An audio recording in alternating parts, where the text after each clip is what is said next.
Well, thank you so much, everybody, for taking the time to come this evening. My name is Hillary Peterson. I'm the president of the Maine Entomological Society. We decided this year to just do a little brief intro to MES every time we have these webinars, since we do sometimes get folks from outside of the Maine Entomological Society. And so this is a presentation that Bob Nelson put together for us. And so why would anyone be interested in bugs? I think everyone here tonight probably is. And again, thank you, Bob, for making this presentation. So what is MES? We're about 170 individuals from throughout the state and some from away who are interested in insects and other non-insect arthropods that are found in the state of Maine.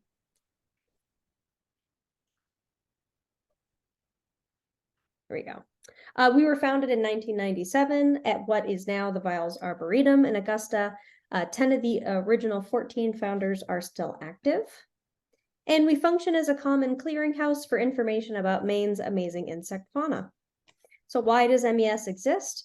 Most of our members are highly interested amateurs, including numerous Maine master naturalists. We provide a general forum for interaction and the exchange of ideas.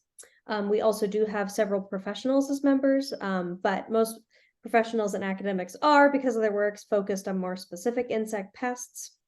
And really important to say, a lot of people out there think insect and they think pests, but maybe at most 75 species are really, pests statewide in Maine, whereas the estimated total fauna of Maine insects is somewhere around 20,000 species.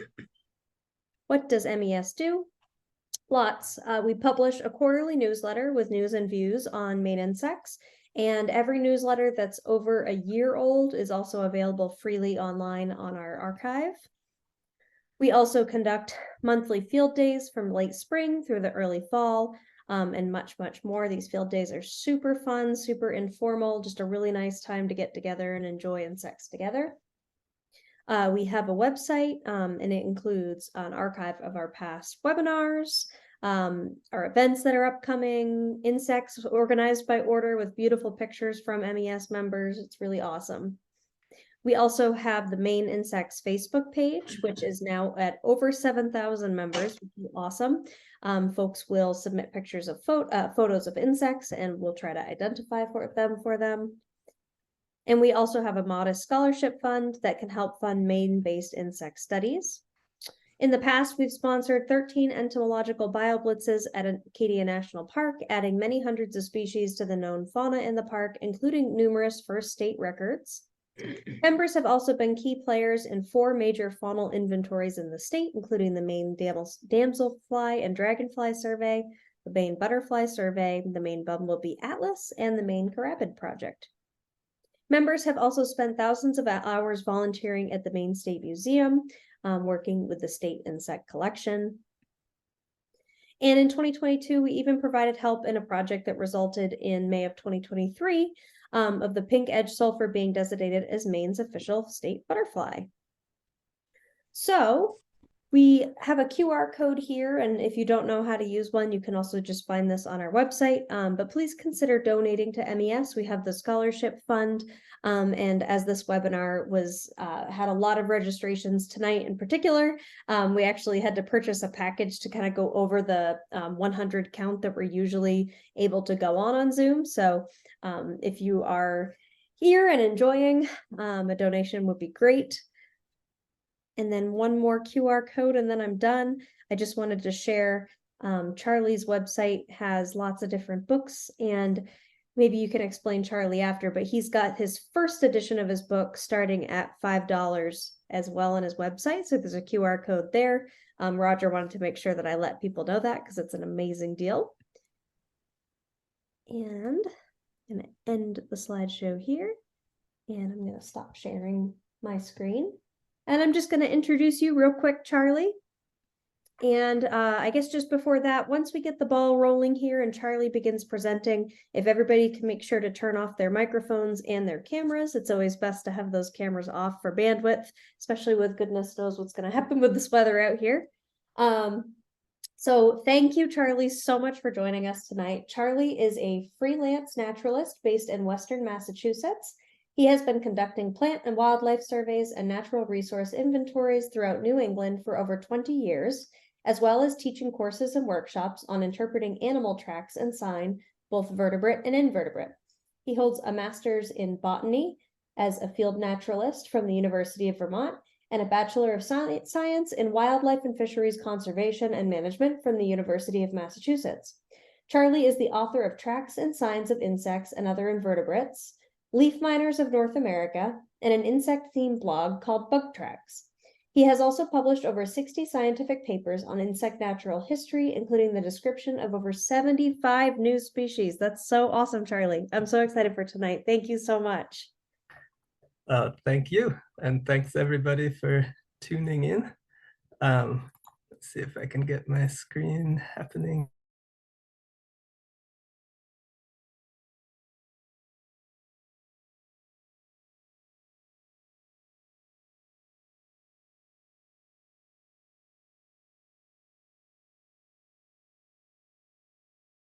Looks good. Oh, Charley, I think you're muted. I think I accidentally muted you. Sorry. I am now unmuted.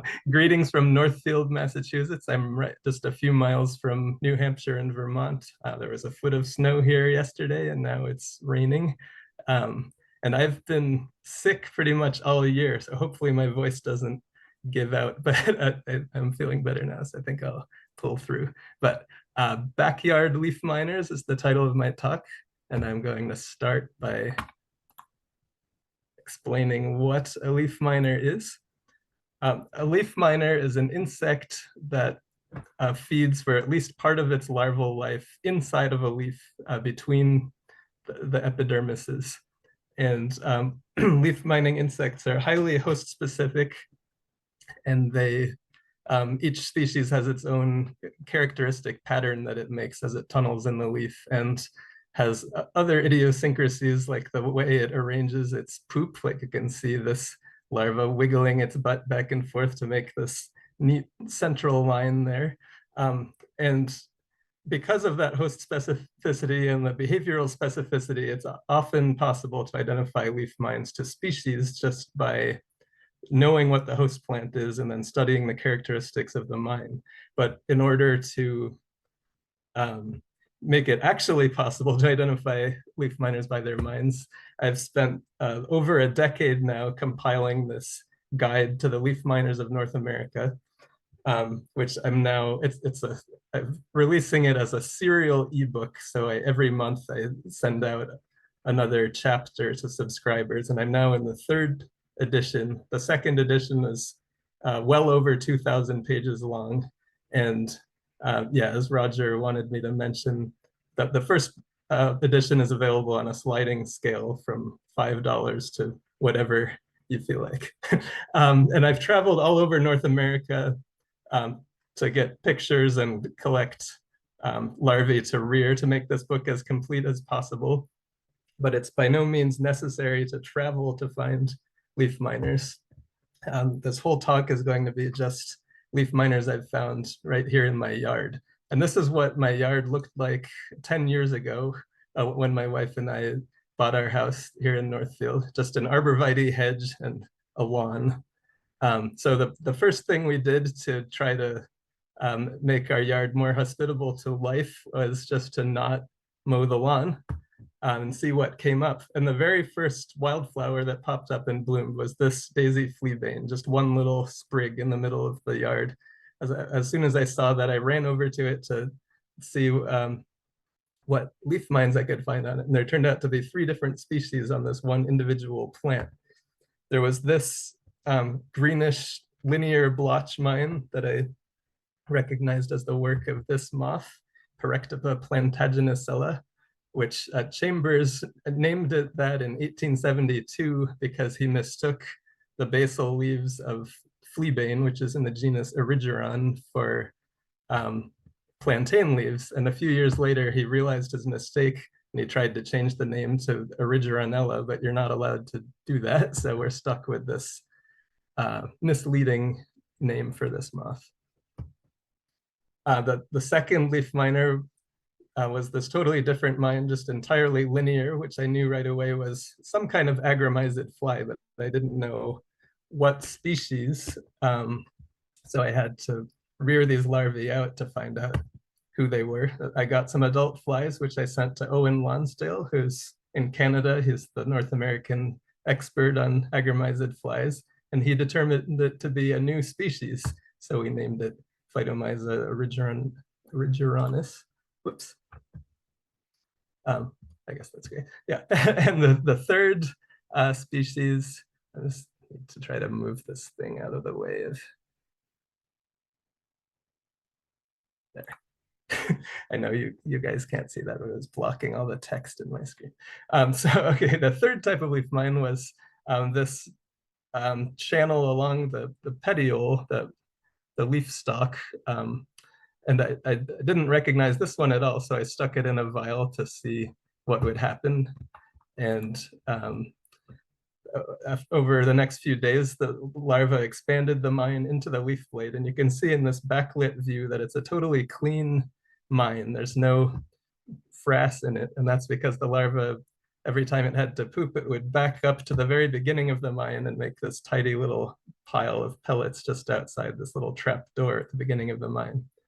And within a few weeks, I had the adult moth, and this is in a very difficult group. Well, it's difficult to pronounce. It's something in the Scrobopalpula diffluella complex in the tribe Noramotiamini, which no one in North America is really studying. And so I may or may not find out the precise identity of this moth in my lifetime, but it's some little brown moth in that complex.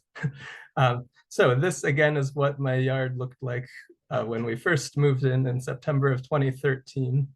And here's the same view 6 years later. So we planted a bunch of fruit and nut trees and made a vegetable garden, planted some perennials, but all of the interstitial space is just meadow, basically. Whatever felt like coming up, we let it go, and just I mow meandering paths through that. Here's another view of the front yard before and after.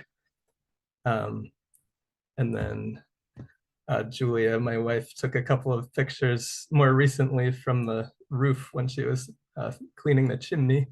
Some more bird's eye view, and there I am looking for bugs.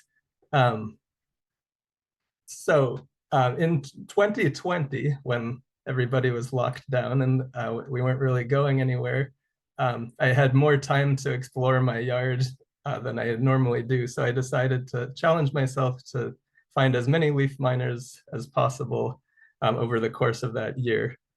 And I came up with 212 species, which included 9 species of sawflies, representing 2 families, 14 species of beetles in 4 different families, 74 species of flies in 4 families, and 113 species of moths in 18 different families. So I am going to not talk about all 212 species, but I'm going to introduce you to the 10 most speciose families based on what's in my yard, which is pretty representative of what's in North America. I'm starting with number 1, which was the agromyzid flies. I found 61 species here, and there are around 900 described species in North America. Agromyzid flies, that females all have piercing ovipositors that they use to insert their eggs in plant tissue, which this one is doing here. And they're generally about 2 millimeters long, so pretty tiny flies. In this view, we can see where 3 eggs were inserted in little punctures, and the larvae hatched and are now mining together off to the above the frame somewhere. But the females also use their ovipositors just to poke the leaf. All these little punctures were made by the ovipositor, but no egg was inserted. That's just poking the leaf to do what's called host feeding, where they're causing the plant to bleed, and then they drink the juices. I think they're getting some nutrition from that, and also maybe tasting the leaf to make sure it's a suitable plant to lay eggs in. If you see a larva in a leaf mine that has no sclerotized head capsule and no legs, then that's a fly of some kind. Agromyzid larvae are particularly stubby little maggots, and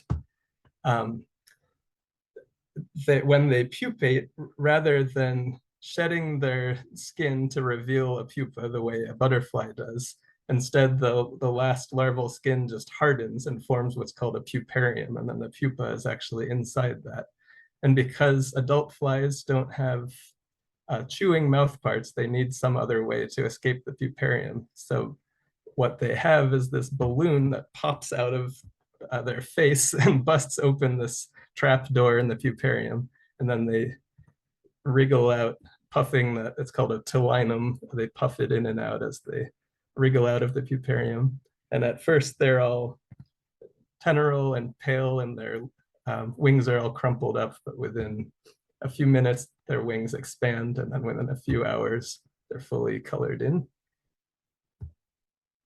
So back to that fleabane fly. The reason I knew right away that these were agromyzid fly mines is that the other three leaf mining orders, sawflies, moths, and beetles, they lie belly up or belly down. And so if they're making a linear mine, they're going to poop right down the middle, making a central line, or sometimes a zigzagging line if they're fancy. But agromyzid fly larvae lie on their sides, so they'll poop along one side and then roll over and poop on the other side and then roll over. So they end up with this characteristic alternating pattern that lets you know right away you're looking at an agromyzid mine. And this particular species has a shiny black puparium. They come in all different colors. And again, this turned out to be a new species. It's one of 3 species whose holotypes came from my front yard. The second is Ophiomya parda, which feeds on asters in the genus Symphiatrichum. They make these long, narrow, greenish mines that, instead of having that pattern I just told you about, they save up their frass and let it out in these big, widely spaced lumps. And that spotted pattern is what gave it its name, parda, which means leopard.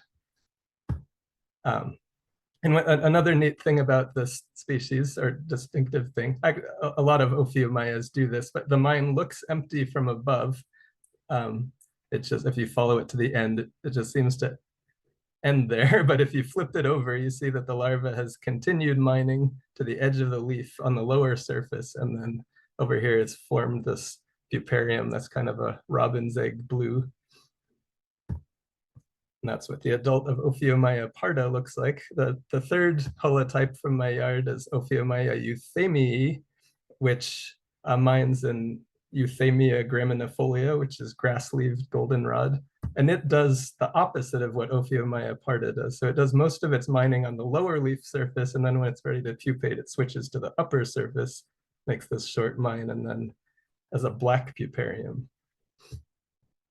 And to help you visualize what's going on inside the leaf when you're only seeing a mine on one surface, a leaf has many different layers to it. There's, within the waxy cuticle, there's one layer of epidermal cells, the upper and lower epidermis. And then between the 2 epidermises, there are 2 layers, the palisade mesophyll, which are densely packed cells that are more nutritious than the spongy mesophyll, which are more loosely packed cells and have the veins going among them. But the spongy mesophyll is easier to move through, but less nutritious, so it's kind of a trade-off. But so that Ophiomya parda larva, the mine was yellowish green because it was feeding in this palisade mesophyll, so you're seeing it from above through the intact upper epidermis, and then when it was done feeding, it moved down into the lower epidermal cells, so it's a very superficial whitish mine when it was down there. Liriomyza carphophori is another species I helped describe. This is one of the paratypes that came from my yard. The holotype came from North Carolina. And it feeds on a number of different plants in the aster family. But the one in my yard was beggar ticks, the genus Bidens. And when it's on this host, it always starts at the tip of the leaf and makes this very kind of intestine-like linear mine squiggling down towards the leaf base. Here's an extreme example where it would look like more of a blotch mine if you didn't look at it really closely and see the meandering frass pattern there. And just a few more agromyzids to give you a sense of the diversity of their mines. Nemoramyza posticata is another one that's on a wide variety of plants in the aster family. Its mines are these brown, messy looking, kind of trumpet-shaped blotch mines, which they don't look like much in reflected light, but in transmitted light, backlit, they have this beautiful herringbone pattern of, it's the mouth hooks making these individual scrapes, which are known as primary feeding lines, and then these long arcs where it's like chomp, chomp, chomp, chomp, chomp. That whole row of chomps is called a secondary feeding line.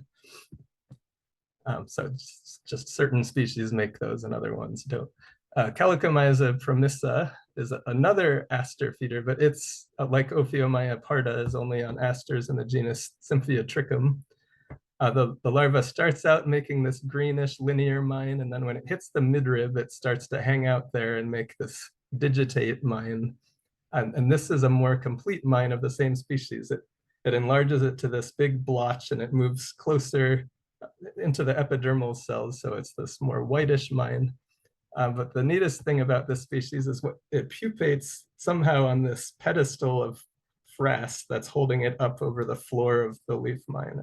I have no idea how it maneuvers itself to do that, but somehow. A Japanagramyza viridula as a kind of coppery, bronzy fly that is one of the few species that has a common name. This is called the oak shot-hole leaf miner. And the females start laying eggs in the oak leaves when they're first expanding. So this is where an egg was laid and a larva is just starting to mine. And then these are some of the host feeding punctures. You can see as the leaf is continuing to expand, it's stretching out into these holes, and eventually this little central necrotic disc drops out. And as the leaf keeps expanding, it looks like it's been shot full of holes. That's the common name. And there's a more complete mine of that species. And this species is kind of a mystery because there only seems to be one generation a year, but the adults emerge from those larvae within a few weeks, like the end of June or early July. And then you don't really see them again until the next spring. So maybe they live all year as adults, just hanging out in leaf litter. That hasn't really been documented in any species that they overwinter as adults, but I don't have a better explanation. And there are several other species that definitely have just a single generation per year, with larvae mining in the spring, and then they pupate and diapause for almost a whole year as the pupa. So one of those is Agromyza aristata, which makes these linear mines in elm leaves, where they get kind of blotchy at the end.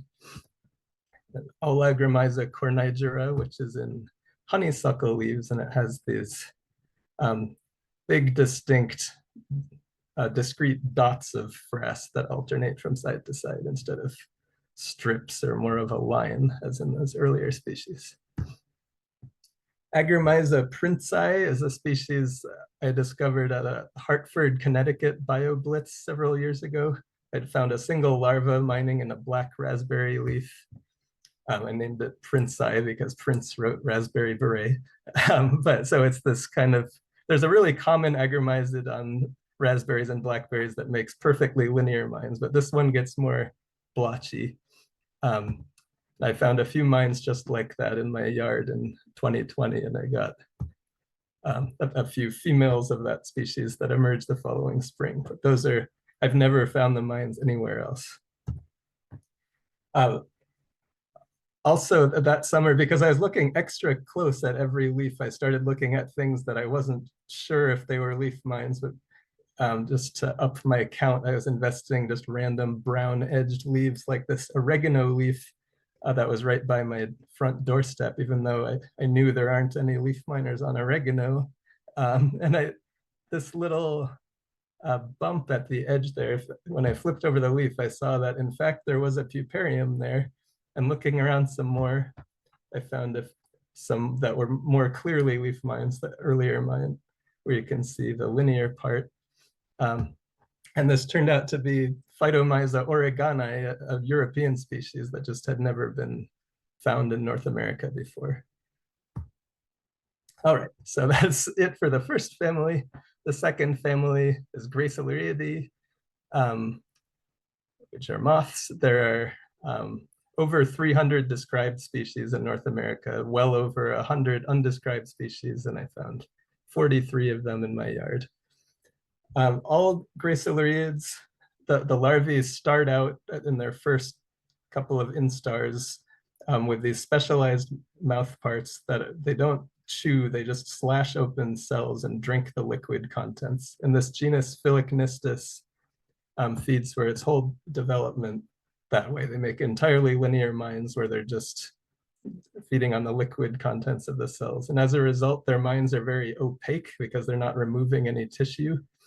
This species, Phyllochnistus vitagenella, mines in grape leaves, and it's just in the upper epidermal cells. So its mine is very superficial, almost looks like just a snail trail on the surface. And the larva always, when it's ready to pupate, moves to the very edge of the leaf, and it spins, it makes this pupal chamber inside the leaf, and the drying of the silk, or the contracting of the silk as it dries, causes the leaf edge to fold over and kind of hide the pupal chamber. In contrast, this other species on grape, Phyllochnistus vitifoliella, is mining in the palisade parenchyma, so it makes a more distinct mine with a very clear, dark frass line, and the larvae make their pupal chambers usually well away from the leaf margins. That's what the adult looks like. It looks very different from, this individual looks very different from that vitagenella individual, but they actually, there's no way to distinguish these two species reliably other than by their leaf mines or their DNA. And Gracilurids all have on their pupa this little pointy structure called a cocoon cutter that the pupa actively cuts open the cocoon and wriggles out part way when the adult's ready to emerge. This genus Cameraria consists entirely of species that make upper surface blotch mines that they pupate inside. Cameraria gutta finitula is on poison ivy. All of the Cameraria species are on woody plants. And some of them make, the overwintering generation will make these distinctive little circular chambers that protect the larva from the drying and crumpling of the leaf as they're riding out the winter inside it. The genus Phyllonoricter, almost all the species make underside mines, and this particular species, Phyllonoricter blamcardella, is known as the spotted tentiform leaf miner. It feeds on apple, and the tentiform part comes from this wrinkling of the mine. After the sap, it's called the sap feeding stage, when they're just feeding on the liquid contents of the cells. Older Graciluriid larvae develop mandibles, so they become tissue feeders, and these Phyllonoricter larvae, instead of continuing to expand the mine from the initial blotch they've made, they just deepen it with their tissue feeding mouth parts, and while they're doing that, they spin silk back and forth that causes the leaf to buckle and make this roomy little tent that's wrinkled on the underside and becomes spotted on the upper side, because they're picking out little bits of the palisade mesophyll. So that's why it's called the spotted tentiform leaf miner.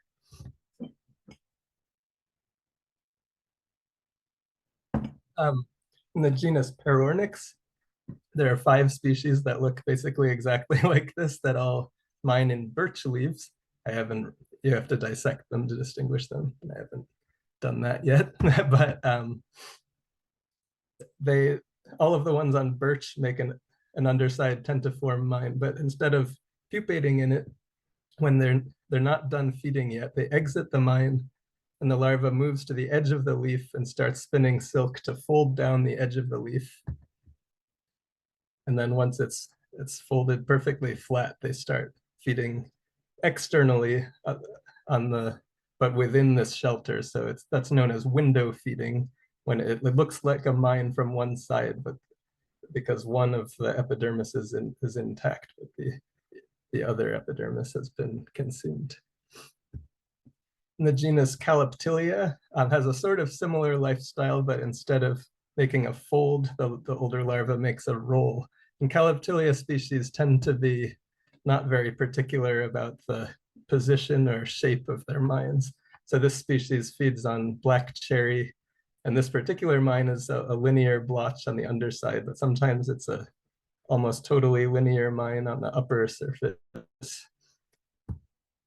And this mine, I think the larva had already left at this point. Yeah, there's a hole right there, but it apparently had spun some silk inside. And as I checked it over a few days, it totally folded. But meanwhile, the larva had moved to a nearby leaf to roll the leaf into this.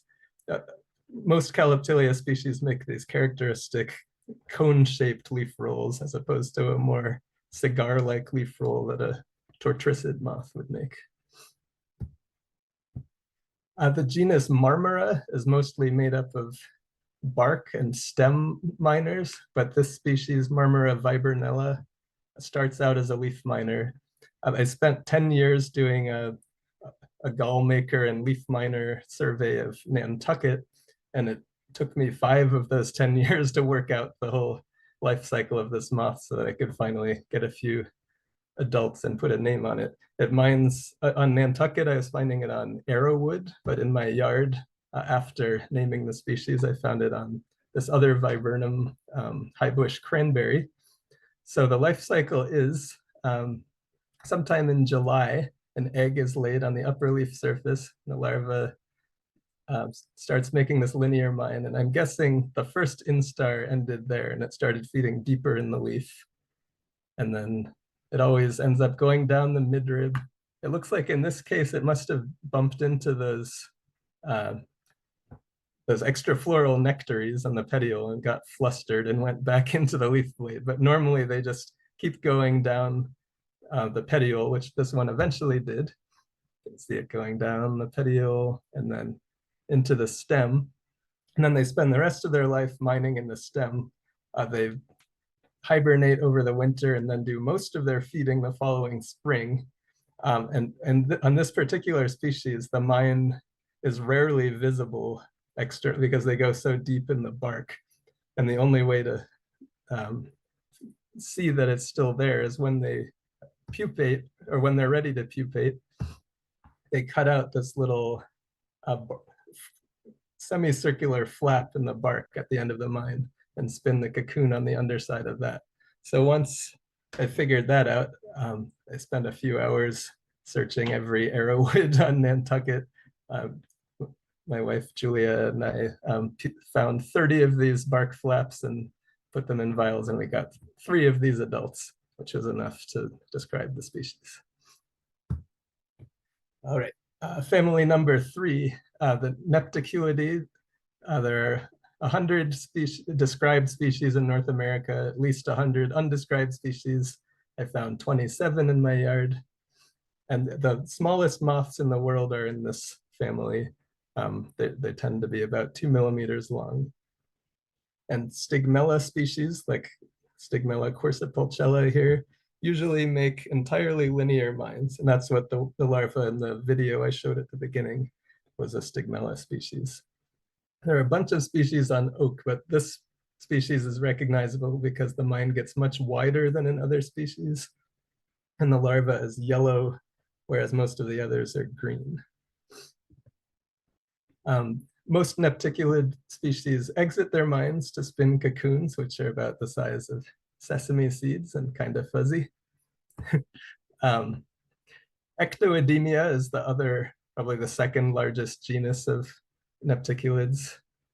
And most species in this genus, instead of making an entirely linear mine, they start out linear and then that widens into a blotch. Ectoedemia rubifoliella is on rubus species, blackberries.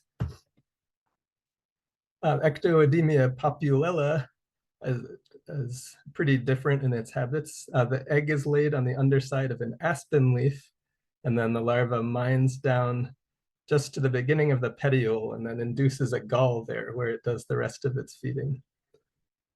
There's another Ectoedemia species that does the opposite. The egg is laid on the petiole, and the larva mines up into the leaf blade. And this is a leaf I found on my driveway in October, and the larva waits until the leaf has turned yellow and dropped to the ground before it does most of its feeding. If you see an aspen leaf that's yellow but has this green patch at the base, that is caused by an Ectoedemia larva.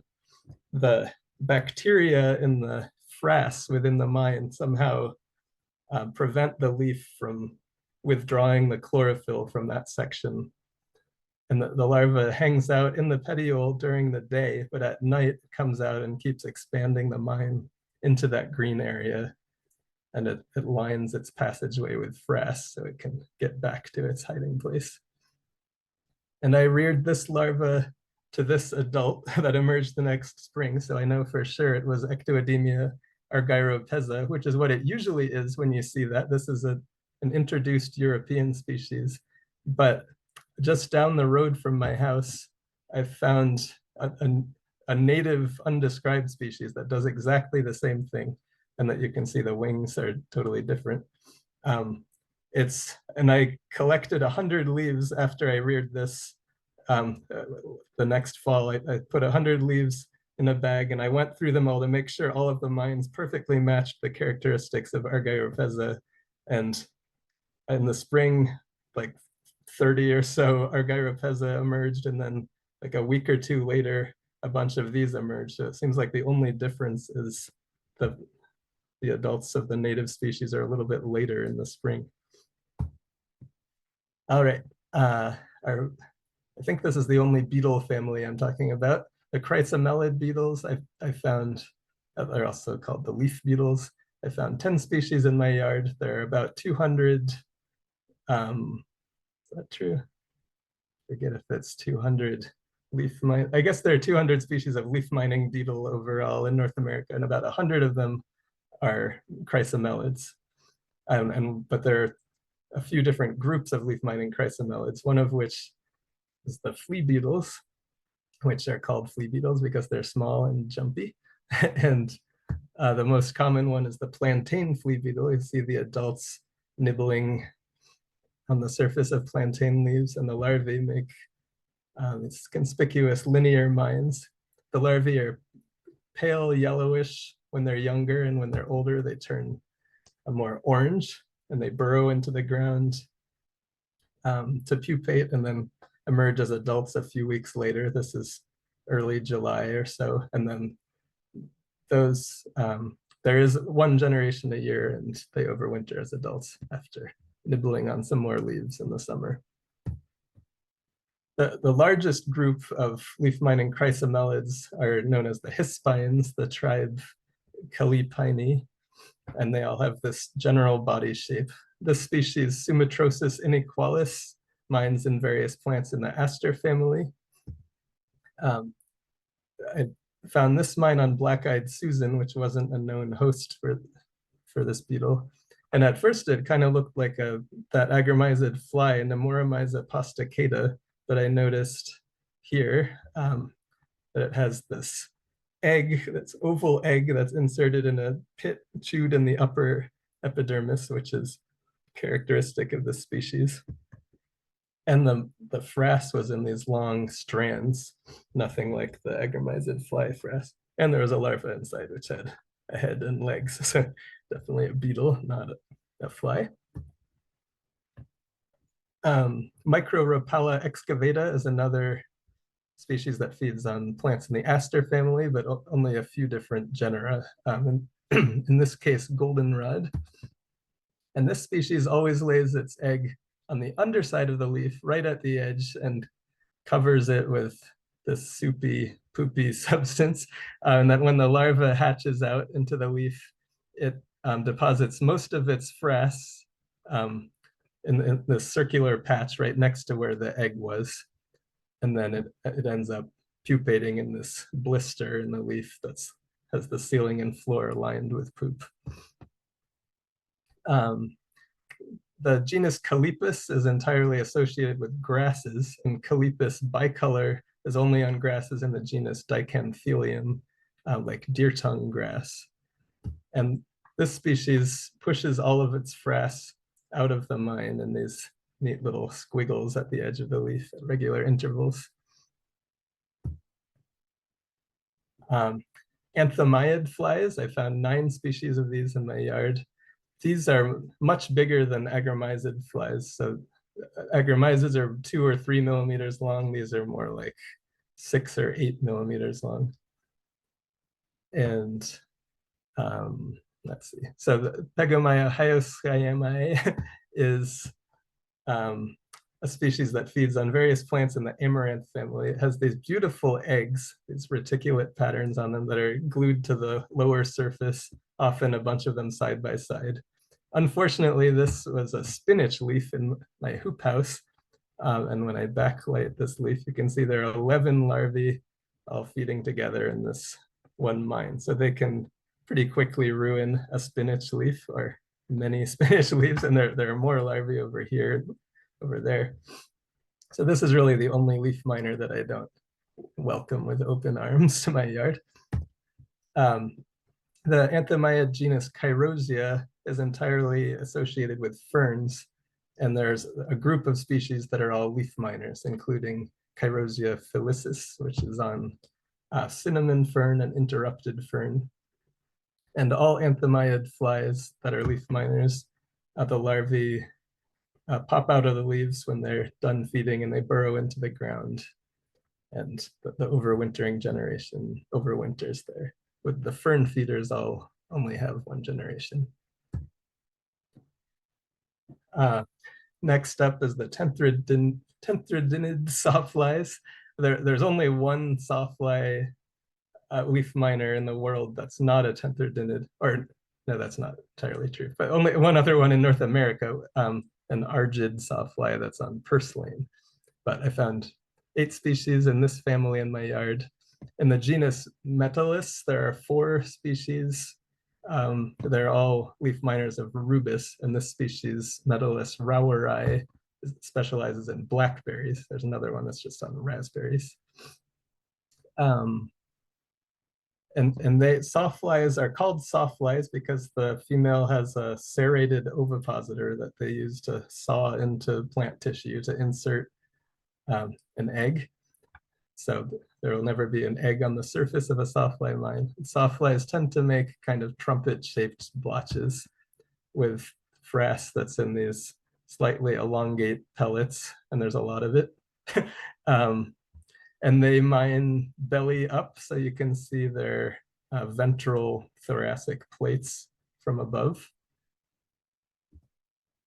And when they're done feeding, they all exit their mines. They molt to a non-feeding stage that's called a prepupa, which chews its way out of the leaf, drops to the ground, burrows, and overwinters, and then pupates in the spring. Tisheriid moths. I found 7 species in my yard. These are known as the trumpet leaf miner moths because a lot of them make trumpet-shaped leaf mines.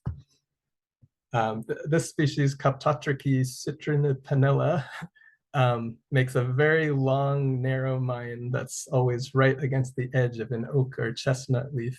And it, like most tisheriids, it pushes all of its frass out of the beginning of the mine. So it's very clean looking. And a lot of them also spin silk in their mines, causing them to wrinkle. And when this mine is complete, the leaf edge will totally fold over and conceal most of the mine. There's a group of plain gray Coptotrichis species that are all on the plants in the rose family. Malafoliella is on apple and hawthorn. And it makes this trumpet-shaped mine with these neat white crescents etched into the beginning. And there's an empty stigmella mine this is mining towards. This is a completed mine of the same species. And as with all tissuriids pupate inside their mines, and as with gracilariids, their pupae wriggle partway out when the moth is ready to emerge. So you'll see a pupal skin sticking out of the mine when it's empty. There are a few species on oak and chestnut that don't push all of their frass out of the mines. They make these big trumpet-shaped mines, and they pack most of the frass into the narrow part at the beginning.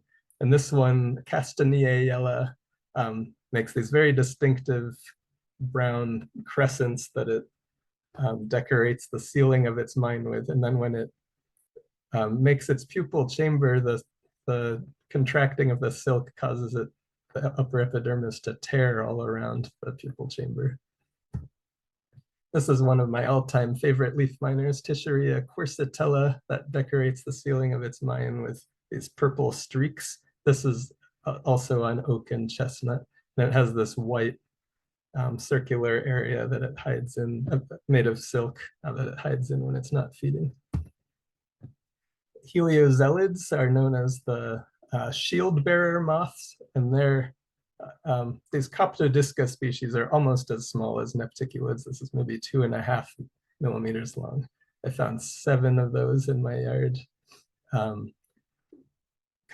splendoriferella is on rosaceous trees and shrubs. This is a black cherry leaf. And they're called shield bearers because they all, when the larva's done feeding, it cuts out a little oval piece of the mine, which it then wears like a shield, and it drops down on a strand of silk. This was just dangling over my driveway one day when I went to get the mail. So here, this larva is wearing its leaf piece, and you can't see the strand of silk, but it's coming out of the larva's mouth right there. And then they just dangle down until they hit the ground or a branch or something, and then they walk along carrying this leaf piece like a turtle shell until they find a suitable place, like this is the trunk of a tree, to attach it with a little button of silk, and then it becomes their cocoon. Coleophoridae are the case bearer moths. There are maybe 150 species in North America with names, and maybe 300 species without names. I found 5 of them in my yard. This species, Crotata costella, is on blackberry. And so all of the case bearers make portable cases out of silk and plant material, and many of them are leaf miners, including this species, which you can see has used part of the blackberry leaf, part of one of its mines to make this case, and there's a little thorn sticking out of its case, but that's leaf tissue reinforced with silk. And the case bearers all make these characteristic mines by attaching the case to the underside of the leaf, and then they chew a little round hole into the leaf, and then without entirely leaving the case, they mine as far as they can in all directions. So you get this round or kind of rectangular, depending on what the constraints of the mine are.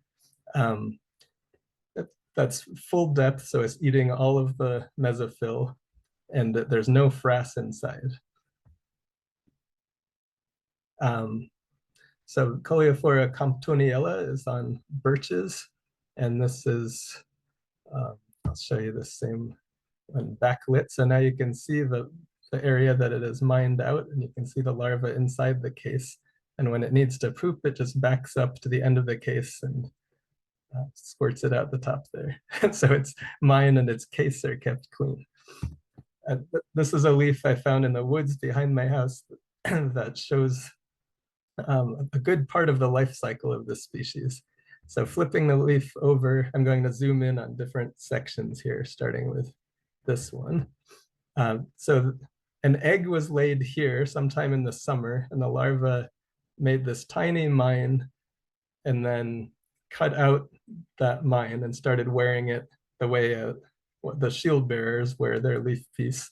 And it walked over here and it attached its case and made a little mine, and then it walked over here and made a little mine, and then it made one there. And then it attached its case here and abandoned it and made a much larger mine, then cut out a second case, which it it mined from that a bunch, and it made its way to the base of the leaf. And then it abandoned that case and mined out a larger piece right along the edge, and then it cut that out, and now it's walking around on the leaf wearing that leaf piece. Here's its head and legs, and there are the leaf serrations on its back there. And so it'll overwinter in this case. So this is where the first case was cut out, this is the second one, and that's the third one, and that's where the larva is now. And then in the spring, it abandons that case and makes its final case, its fourth case. And I could tell this is Coleophora comptoniella because it's on birch and has a bivalved case. This is looking down at the end of its case. On that same branch, there was a larva of Coleophora ceratella, which has a trivalved end of its case. Buccalatricidae, we're almost at the end here, is a family with 100 described species. I found 5 in my yard. Most Buccalatrix species, yeah, they're all in the genus Buccalatrix. They mostly will make just a very short mine, like no more than a centimeter long in the first instar or two, and then they exit the leaf and feed externally, just like a normal caterpillar for the rest of their life. But this particular species mines in aster and goldenrod leaves, and it's a leaf miner for its whole life. So it starts out making this long, narrow linear mine that looks a lot like a stigmella mine, but no stigmellas feed on asters. Then it exits its mine and in this case, it went to another leaf and made this much more irregular mine. And here's a leaf where it made, or a larva of this species made 4 separate mines, always entering at the basal end and then mining towards the tip of the leaf. And this genus Buccalatrix is known as the ribbed cocoon maker moths because they make these ribbed cocoons. But before the larva does that, it kind of sketches out the area where it's going to make the cocoon by making this ring of, you can just faintly make a few of them out here. It's hard to take a picture of this where everything's in focus, but there are these silk pillars that make this perfect oval and apparently protect the larva from ants while it's making this elaborate cocoon it's going to pupate inside. And the final family here is Gellichiidae. Again, I found 5 species in my yard. There are a bunch of species in this family that are conifer needle miners, and one of them, Coleotechnites thuyaella, is makes these brown tips in arborvitae foliage. So if you see that on an arborvitae and you hold it up to the light and see that there's no frass inside and there's a brown larva inside, you know it's that species. And if there's a green larva, it's one of several Argyresthia species. So that's one of the few leaf miners that was already in our yard when we moved here because there was this big arborvitae hedge. But if you want over 200 species of leaf miners in your yard, it's a good idea to turn it into something more like that. And with that, I'll be happy to answer any questions. Thank you so much, Charlie. If you want to unshare your screen, I will put those links in the chat below. Or maybe you can put them in the chat below. Oh, yeah, sure. I was too quick. Sure, all good. So anyone can pop in with questions. Otherwise, I can go through and read some questions from the chat. I'll just go from the top down. It's beautiful. Yeah, this was fantastic. So Kathy Murray, we have 2 Kathy Murrays in MES actually. So we say Kathy Murray with a C. She says, so amazing that your first non-grass plant in your new yard was colonized so quickly by at least 3 species. You got some compliments on your yard. And then Mark Weaver asks, any details if birds feed on leaf miners?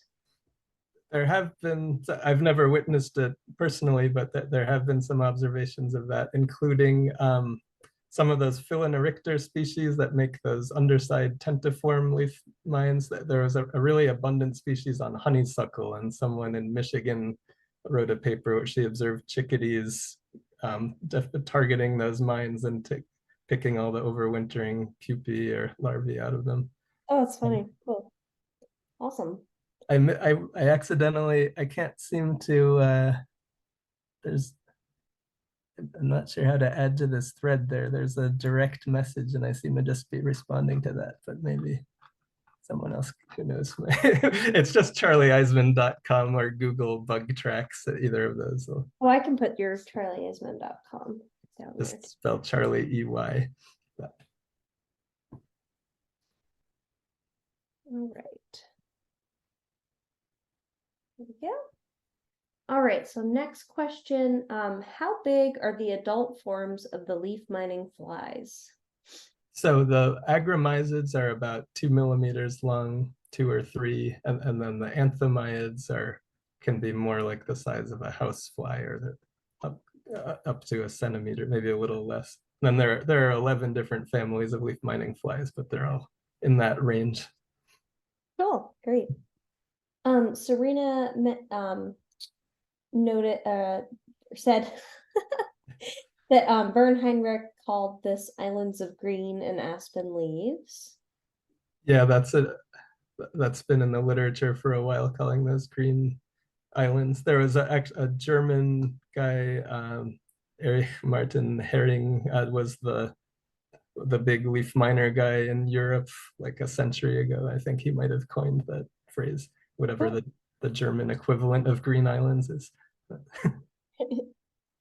And then I submitted an observation. So I'm looking at all these different species as they're coming through, and they all look so familiar to me. And when I was doing my PhD, I was looking for parasitoids of brown marmorated stink bug, and I was hanging yellow sticky cards in tree fruit orchards and on the edge, and then in the woods surrounding them. So it was in peaches, apples, cherries, black walnut, tree of heaven, and then some other, oaks and such.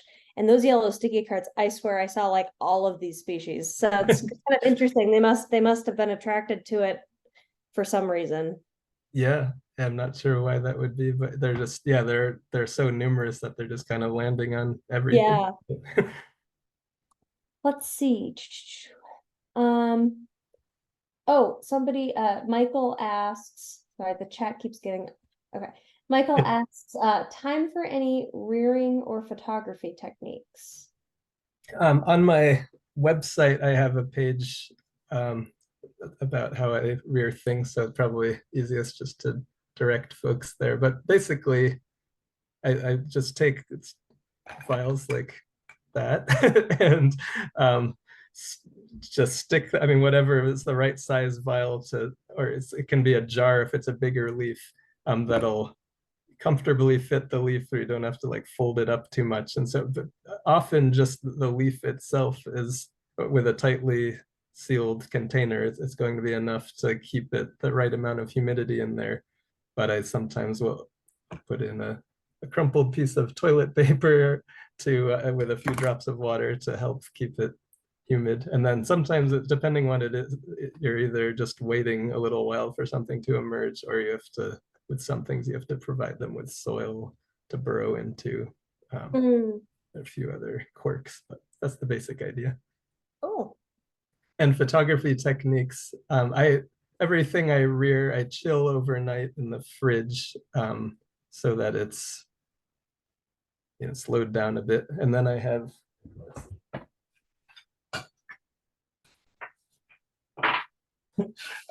I have this white dinner plate that I don't know, I guess I have to back up a bit. So I put it in this plastic bag so it's like that, and then I stick the business end of my camera in there, so it's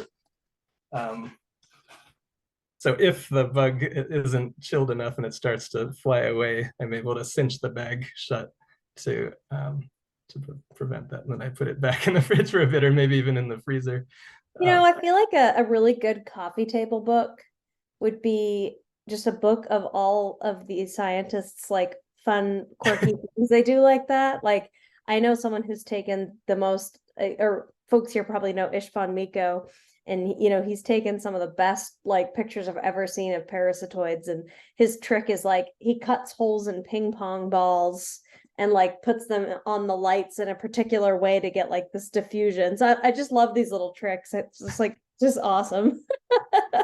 And the other, as far as what I'm using to take pictures of the adults that are so tiny, I'm using a Canon MPE 65, which is they've discontinued, so I don't know what to tell you. But I should mention also that if you're taking pictures of leaf mines and you're not collecting them, you should take a picture of both sides of the leaf, even if you don't think there's anything to see there. Even the fact that there's nothing to see there is worth documenting, and sometimes there might be an egg or something that you missed. And then also, if you can get a backlit shot so you can see the frass pattern or whatever is inside, that's useful. And you can, I've created an iNaturalist project called Leafminers of North America, where anyone is welcome to submit pictures, especially if you say what the host plant is, or if you don't know what the plant is, take pictures to show what the plant is, and then try to get those 3 views. I have like a backlog of 3,000 pictures to go through right now because I went on a 5-week road trip this summer, but I hope to catch up before spring. We'll see. Great. And then I do notice it's 8:01. I do want to respect your time, so we can end this now. If you want to take a few more questions, that's fine too. I'm happy to answer some more. Hey, is it Kasra? I want to say that was great. I've always had an emotional attachment to all forms of insect life on the phylogenetic tree, but I think as of now I have an emotional attraction to leaf miners, if I might add. So everything you showed in the presentation was great. The only problem is I have had a problem that I've never been able to get over, where after a lecture I cannot remember the content discussed, and I've been trying extremely hard to get over this problem. And again, do you have any advice for remembering content being discussed after it's being discussed? Well, this was recorded, so you can, I think it'll be posted online, so you'll be able to review it. But, yeah, so that's, in this particular case, you can do that. And my ebook that has all of this information, as I mentioned, the first edition is available for $5, so you can, I've tried to make it, I mean, it's searchable PDF, so you can just do Control F and look for what you're looking for. Yeah, I'm not very good. When I just listen to or read something, it usually just goes in one ear and out the other. So it's definitely good to have a book to look things up in. Anyway, I want to have a question. It's not really a very intelligent question. It's a stupid question. So your I'd always been aware of leaf miners' existence and their activities concerning leaf mining, and thanks for expanding my knowledge on that. I just want to ask, I'm using the Phasmatodea as an example because there are no better examples. I think the typical of a leaf insect, I don't know. There are no better examples of an insect, but I'm just using the leaf insect as a variable for any insect with a similar morphology that may or may not be currently extant. What happens if a leaf miner were to interact with the body of an animal, such as the variable that is the leaf insect that I have just mentioned, in a way that it would interact with a leaf that could be misinterpreted as parasitism, but it's not intended as parasitism. It's only doing this because it genuinely believes this is just another leaf. What would happen? I don't think that would happen because leaf miners are really attuned to, I mean, they're not just looking visually, but they're really responding to chemical cues that they know what their host plants are. So they won't be fooled the way we would. Okay, better question. Sure. boy, this is never gonna end. I swear. Okay, last one. I'll try to make this the last one. I'm familiar. I've always had a place in my heart, metaphorically, for ichneumonidae. Alongside Reduvidae, my favorite family of insects. And what the presence of an ichneumon larva or egg from an ichneumon wasp in the body of a leaf. No, I don't know anything about it. Would the presence of a larval ichneumon wasp or the egg of an ichneumon wasp, like that of a gal wasp, have any effect on a leaf miner in the same leaf as the larva or the egg? Well, there are ichneumonids that parasitize leaf miners, and there aren't. I'm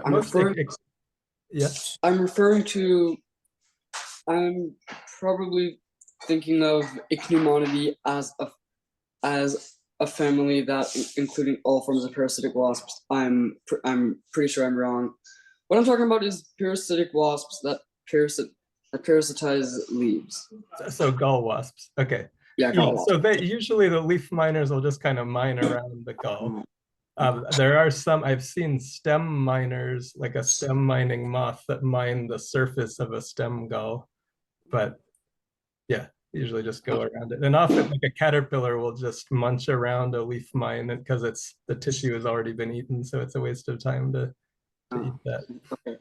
And do the frass trails or any changes in the environment of the leaf caused by the presence of the leaf miner have any effect on the larval gall wasp or the egg of the gall wasp itself? I wouldn't think so. I mean, unless they happen to, I mean, if there's just an egg there and it hasn't turned into a gall yet, then they might just destroy it before it has a chance to form the gall. But, Thank you so much for all your and we should probably let other people. Yeah. I know there's some other questions. I'm really sorry. That's all right. Oh, thank you. Thank you for your enthusiasm. We'll do one more online question and I think we'll wrap it up. Let's see. I'm just gonna pick one at random. Are there any known instances where the larvae switch leaves from one species of plant to another? From one species of plant to another? That is pretty rare. Some of the case bearers are known to do that. Like, I forget, I think one is, it like switches from monarda, like bee balm, to some kind of grass. It might have something to do with one of its host plants not being available for the whole year because they have this really long life cycle. But yeah, for the most part, they're just sticking to one plant. Great. I'm fine with answering a few more if there are, Sure. unless you need to go. But no, that's totally fine. Okay, so with that then, let's see. I'm trying to remember. Does the frass or poop depositing serve as a defense against predation? In some cases, I mean, there are some species that will make like they'll surround their cocoon with frass or something, but just kind of a normal trail of poop through the leaf, the predator is just going to go right in for the larva at the which isn't surrounded by poop. Great. Who does parasitize leaf miners at any stage? It's mostly eulophid wasps are the majority of what I get. So they're these tiny chalcids that are like a millimeter long, plus or minus. A lot of them are these beautiful little shiny green ones, and then some other chalcids and braconids are, I get a lot of braconids. Probably half of what I rear when I try to rear leaf miners is these parasitoids. Oh, cool. So true ichneumonids are fairly rare in what I'm rearing, but it's basically all wasps. So. That's really funny. Great. I'm a Microhymenoptera fan, so I love that. I wish there were more people studying them. There's this one guy in Sweden that he identified several hundred of my eulophids, and then he told me he had to spend the rest of his life identifying Dan Jansen specimens from Costa Rica, so I'm kind of out of luck. That's so funny. All right, let's see. Have you found, oh, okay, well, I guess that's answered. Kathy Murray had asked if you found parasitoids in them. How did you initially get interested in this group? Well, I got into animal tracking, and a lot of my work is as a field botanist, so I spend a lot of time staring at plants, and I realized I could track insects through plants. And so that's kind of how it clicked for me. That's awesome. Any leaf galls similar? Are leaf galls similar feeding stations for critters? Pete, I don't know if you want to I'm not entirely sure how to interpret that. Yeah, so a mine is where they feed, right?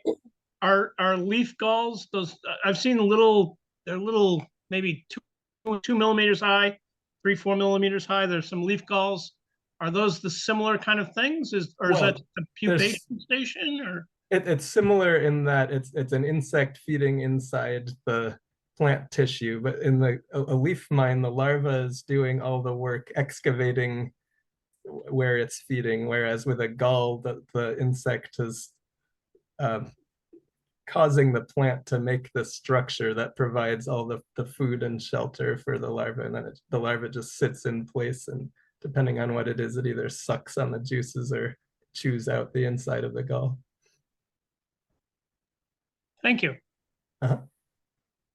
And then I think that's it. So I think I'm just gonna wrap up with an observation. I did see I saw there was one question about the duckweed mining weevil, which I have not found that, but I found actually in Maine, I found a duckweed mining F-hydrid fly, which the genus Hydrelia is all leaf miners of aquatic plants. And I found a species that was previously known only from Europe on the coast of Maine, mining in duckweed leaves. And there were three other